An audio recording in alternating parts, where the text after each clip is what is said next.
You didn't tell her, Dew shouted. The baby started crying after being awoken so roughly from his sweet slumber. He was surprised by himself. Usually he was more contained when it came to the volume of his voice, but it had been hard to process any event as of lately. The lanky man flinched while lifting his hands. Maybe it was to calm the light-haired one down, or to protect himself from a likely violent lashing out, be it verbally or physically.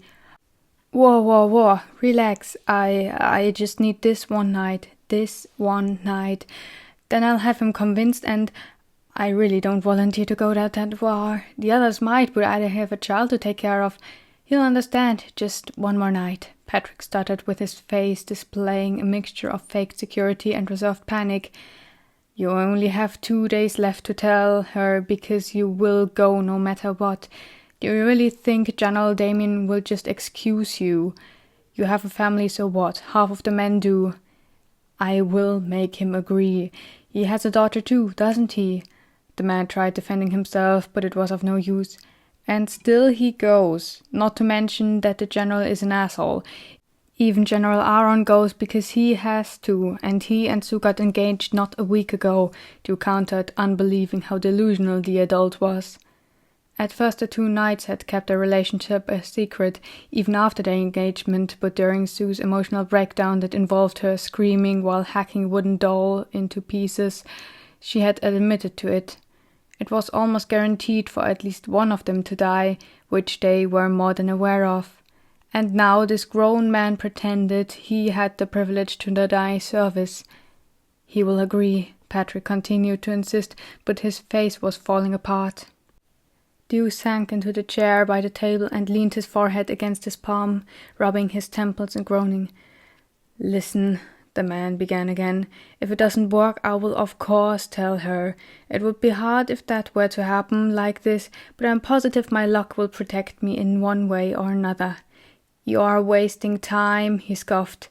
Use it wiser and spend the time with her. If you haven't told her before dinner, I will. Oh no, you won't. A glance by Dew, and Patrick was assured the young person before him did not lie. Patrick choked. But you know how she is. She'll die of worry, and I don't want to do that to her. So you'd rather die wordlessly? I won't die, you little. The door was opened. Boys, can you quiet down? Sweet Anna is trying to sleep, and I would like to close my eyes for a moment as well. Josephine stood in a doorframe, her shawl wrapped tightly around her shivering body. Her hair bounced up and down as she walked past them towards the child crying in a tiny crib right beside the two-person bed. I am so sorry, my sweet darling. Dew here just disagrees with a minor matter. Dew immediately interrupted him without lifting his head from his hand. Your husband will die. Being too tired to care was the greatest trait Dew had at that moment. He walked out, hunched over and with his hands holding tightly onto the opposite arm, while Patrick was stuttering excuses and apologies, while Josephine was torn between scolding her husband or bawling her eyes out, which left her in a weird state in which she sat and did nothing. In no way Dew regretted his decision to tell her. Patrick wouldn't have unless it was too late. Now they had this day and the next one to say goodbyes, or build up false hope of a safe return. He himself wouldn't describe himself as having accepted the situation. The opposite was the case, but he felt incredibly numb whenever the wave of realization hit him again and again, almost every hour. He distracted himself by observing how others dealt in the face of likely death. General Aaron trained throughout the whole time he didn't spend on duty. Sue was with him whenever she could, mutilating any training dummy in her way. Patrick was either in denial or really stupid. The other nights Dew could observe showing signs of paranoia due to obvious reason. Many had the tendencies to resort to aggression in minor matters.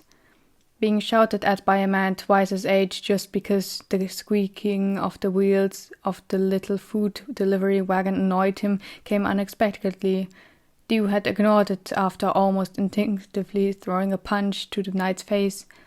It wasn't his fault, at least that's what he told himself while the man was actually taken aback and reconsidered his actions. During dinner, the adviser didn't sit on the table with the king and his daughter for once. Dew stood next to Avery, but he unconsciously leaned against her shoulder. She didn't object, but her body tensed. The bodyguard opposite them had his eyes closed. The man leaned against the wall behind his back, and Dew noticed his face to be unnaturally pale. It was only 3 minutes into the meal that a loud clattering could be heard, while everyone in the room snapped out of their own minds and searched for the source. The guard had collapsed on the floor into a pile of metal pieces. Alba did not hesitate to send Dew to inform a nearby servant or guard to tend to the unconscious man's needs, so he rushed through the corridors, hoping to find someone soon. Leaving his partner to stand there alone for too long gave him a bad feeling in his guts. Soon enough, he spotted 2 men watching a corridor. At first they didn't respond to Dew calling out to them, but as he began to recall the situation, they were on high alert, speculating it might have been another poison attack. He knew a little better, even though the reason for the man's poor physical state was not fully clear to him. Maybe the man had a similar reaction to food like Dew and began feeling the effect of malnourishment. Perhaps it was lack of sleep due to the nightmares of most likely dying during the next month. It might as well just be a common feverish sickness which got to him. Even before he reached the dining place again, he could hear her slightly hoarse voice through the corridors. "It will be but a short time, and I will be out of your hair as well." Another but quieter and deeper voice replied, "You misinterpret. I value a knight's service both in life and death." Dew's pace immediately quickened, leaving the once in heavier armor 1 step behind him. She stuttered, I see. My apologies. It is understandable why you might think so.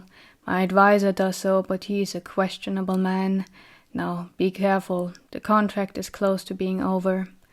Dew arrived the moment Avery bowed, standing next to the collapsed soldier while saying, "I will take your words to heart, your majesty." The 2 guards rushed towards the body, which had been positioned to be laying on its side, with the chest and shoulder pieces of the armor removed. "That's Leo, isn't it?" one knight whispered to the other as they knelt down to inspect the scene. The other answered, "Surely, look at his eyes." He forced them open, and Dew could see the deep red tone in them paired with the dark iris. "That's an overdose beyond repair," the first one commented. "Let's get that poor devil to General Victor and let him decide what to do with the corpse." Then the 2 lifted the man up under the shoulders and carried him out of sight. "What happened to the honorable man?" Alba squeezed out in a high pitch like a mouse as the clattering echo vanished in the distance. Too much alcohol paired with knockout roots can have an overwhelming intoxicating effect which can lead to heart failure an hour after too much has been consumed. I suspect the man tried to calm his anxiety but disregarded the measurements. "He was in the courtroom with us," Avery informed the princess. Then her eyes followed Dew, who was on his way back next to her, even though his place was on the opposite end. "The servant can leave," Dew was addressed from the right. He stood still halfway across the room and searched for her discontent. There was nothing to be found. Almost grey eyes urged him to leave, so he did. Dew turned around on the spot and headed for the exit. Out of the king's sight, he turned around to look at her one last time and drew a line over his lips with his thumb. She understood. Stay silent. For some reason Frederick was still working away in the kitchen. In no way did he thereby help Dew complete his shift. In the opposite. His books were scattered upon the table downstairs instead of upstairs. When Dew asked about it, the short man replied, "I'm planning the victory feast and may need a working pair of eyes, get it?" "Fred, I'm doing my job here and I'll leave afterwards," Dew claimed disinterestedly. Why would he want to know what the few noble bastards were eating after they burned the rotting corpses of their goons on a pile? After they had burned his partner on that very pile? Why would he celebrate death? He walked past the center table, but his sleeve was grabbed so suddenly Dew almost stumbled backwards. "What?" he spat downwards. The man's hand grabbed him by the shirt, pulling him down. In the same moment he felt a burning sensation running down his ear towards his cheek. "I'm your superior, treat me like it, royal boy." Dew stared at the man who had just hit him. Flabbergasted, upset. Frederick almost hit his head on the table as he was pushed back with force. Dew flattened his shirt and got out of his chef's reach while hissing, Are you calling me privileged? Seriously? Yes, now get yourself over here or I'll cut your spoiled ass's pay. Frederick slammed his fist on the table, but was lost for words after Dew continued walking towards the sink. Fine, the younger one said unbothered. It's not like I need it after you got me. What's with you today? The anger tone crumbled in Frederick's voice and made space for concern. Too much. Dew knew his chef shrugged behind his back before he grumbled. All right, then don't. Have fun with your 2 bronze crowns. Buy yourself a singular sleep with that. But why that metaphor? Dew frowned. Metaphor? He wondered before remembering what he had just threw against the man's head. Oh, that wasn't one. He filled the sink with water and started looking through the objects on his right which needed cleaning. It would not take too long to finish. If you say something that's not supposed to be taken literally, it's a metaphor, genius. We have had this conversation before, Frederick groaned, but you insisted. I know, and I mean it literally. Why on earth would I? Huh? Didn't you mention you helped committing cannibalism once, that day when you were planning for the feast? Boy, are you trying to insult me? Are you accusing me of murder? Frederick's voice grew louder. He was truly offended. Deep-sea adventure or something like that, remember? Don't you think it's a pity Merlings have all been eaten up? Would you not love slicing through another eerily human body again? Dew rumbled as if drunken while twisting his spine to turn to face the man. It had him flare up in rage as he saw the man do nothing but stare at him with bewilderment. Are you comparing those fish creatures with thinking, empathetic human beings? He choked as if in disgust. Dew turned back to his work so the man couldn't see his twitching face. He stared at his bandaged, clenched hands, which were holding his weight over the working surface. A knife he had wanted to clean was still underneath one of his palms. When he felt ready enough to speak, he teased, Just yesterday Josephine apologized for her calling out my stupid ears and skin. You stood right next to us, but of course you didn't notice.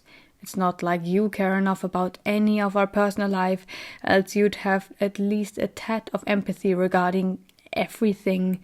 If you would have, you might have noticed that both Josephine and my partner are about to die for a stupid king, and that I will die as well, but because I'm apparently nothing like a thinking, empathetic human. Are you going mad? You are talking like... Without wasting another thought, Dew rushed towards the short man. His hand closed around the collar of the other one's shirt, and he lifted him to stand on his tiptoes, while Dew crouched down so they were on the same height. Notice anything? Dew huffed. Soon his arm couldn't hold up the weight, and he let the man stand safely on the ground again. Frederick looked unsure of whether to punch the servant or to process what he saw. Dew knew how he looked. His ears were sharp, the edges of his face blue, and his eyes had gotten hauntingly big. There was no reply. The man had understood. I thought they died out, he heard an unusually high-pitched voice coming out of Frederick's mouth. Forcefully, Dew pressed the knife into his chef's hand and let it to press the sharp point against the bandages, hiding the spots on his neck. It pushed through. He felt the stinging. He felt how it began to bleed. It's your lucky day because this is the last one left. If you do decide to cook me for that glorious victory feast of yours, have the king choke on my flesh. The Merling spat intensely, staring into Frederick's wide eyes. The hand let go, which had the knife drop to the ground. Slowly, as if he could startle the creature before him, Frederick backed off. I'll just leave you to it. Maybe Sean volunteers to help a bit, right? You just do you, the man stuttered shakily. When Dew had gotten to his feet, he was alone already.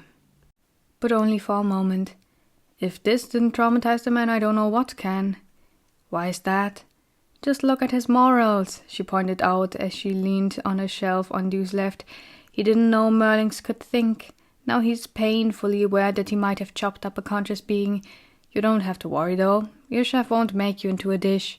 She took the cleaned pot out of his hand and began drying it with a towel she must have grabbed off the wall next to the fireplace while getting to him. Dew stared at his hands in the sink water, scrubbing and whitening with an old piece of cloth which would in no way make it through another month. His ears flinched, his nose as well. His arm touched the edge of the little tub. It burned. Water splashed as he withdrew it. "What's with your arm?" she asked, and Dew heard the mild concern in her voice. "What is there supposed to be?" He knew exactly what it was. As well he knew that she was already aware of Dew's consciousness about the reason he had reacted sensitively. He kept up his work and cleaned several tools. As he handed the last ladle to her, she seized the entirety of his left hand while putting the ladle to the side. There was no use in trying to free himself. It would only raise the rightful suspicion. The sleeve was already curled up to his elbow, so she began carefully unwrapping the bandages. "A burn?" Avery asked at the glance of the reddish skin. Dew avoided her eyes and explained. "Josephine was a little shaken after she learned her husband will most likely die in the war after tomorrow, so she spilled hot water while placing the pot on the table where I was working. It was quite a splash." "It does look painful," she noted, still holding his hand tightly to the height under her chin. She straightened up and began to strut towards the 2 chairs by the fireplace, leading Dew with her. It was obvious what she wanted to do the moment she had him sit down, and knelt down before him. "Don't, it's not worth it," he exclaimed while she continued to stabilize his arm with hers. "I find it worth it. Untreated burns hurt badly. Now hold still, I'll just do the minimum." Before he could protest, a refreshing cool tingling spread over the burned flesh. With no way to control it, he sighed in relief, and his upper body leaned over in relaxation. It was only for a short moment, but enough to reduce the shade of red to a soft and almost transparent pink. "This feels good, doesn't it?" She chuckled and had her fingertips wander across the healed surface, so softly it tickled. "It was a waste. You're wasting your life on me." "I beg to differ," Avery replied teasingly. She had him stand up just so she could get behind him and put her arms around his torso and waist. He let it happen, even though there was a short moment in which his instincts demanded him to flee. But as soon as he was firmly in the hug, he let himself fully sink into it, rest his head against her body, and cross fingers. And it was calm, and it was warm there next to the fireplace. "You feel different?" he noticed, his voice fading. She chuckled, sounding more forced than before. "You have developed a sensitivity for that, haven't you?"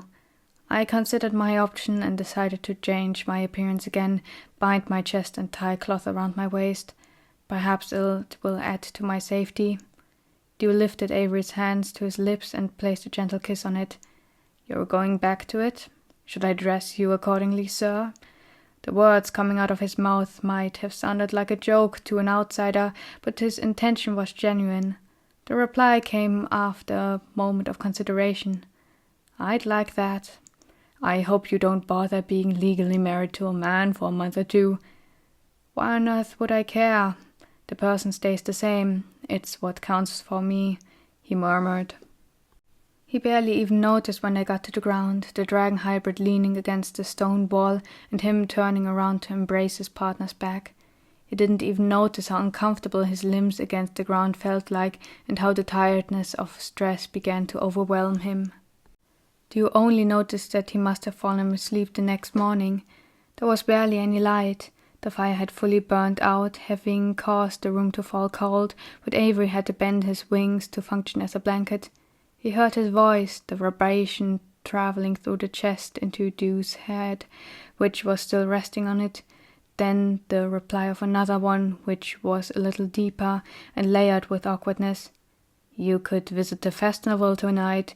They are celebrating the darkest day of the year with the fire spectacle." Then Avery said, "We will give it a thought. I hope it is worth our peaceful moments."